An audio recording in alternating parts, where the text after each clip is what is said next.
नमस्कार दोस्तों, आप देख रहे हैं एंगल भोजपुरी और फिर से इस नए वीडियो में आप सबका स्वागत है। दोस्तों, आज ही मैंने सुबह एक वीडियो बनाया था जो कि खेसारी लाल यादव का सॉन्ग आ रहा था, रिलीज होने वाला था, जिससे किसी कारणवश कल के लिए छोड़ दिया गया था। और उसका म्यूजिक जो था, ऑडियो था, वो काफ़ी ज़्यादा ट्रेंड कर रहा था, काफ़ी ज़्यादा वायरल हो रही थी। तो इस वजह से मेकर्स ने इस गाने को लेकर बहुत बड़ी फैसला कर दी है, जो कि मैंने सोचा कि आप सबको बताना बहुत ज़रूरी है। मेकर सोचे कि इस गाने को जब ये म्यूज़िक पहले ही वायरल हो चुका है और अगर वीडियो बाद में लाते हैं तो बहुत बड़ी घाटे का सौदा हो सकता है, इसलिए प्लान में बहुत बड़ी चेंजिंग देखने को मिला है।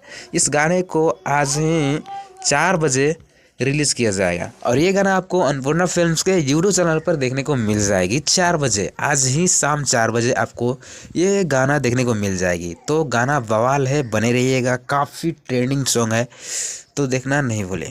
बाकी तब तक के लिए अपना ध्यान रखें, मिलते हैं इससे ही नए अपडेट के साथ। जय हिंद, जय भोजपुरी।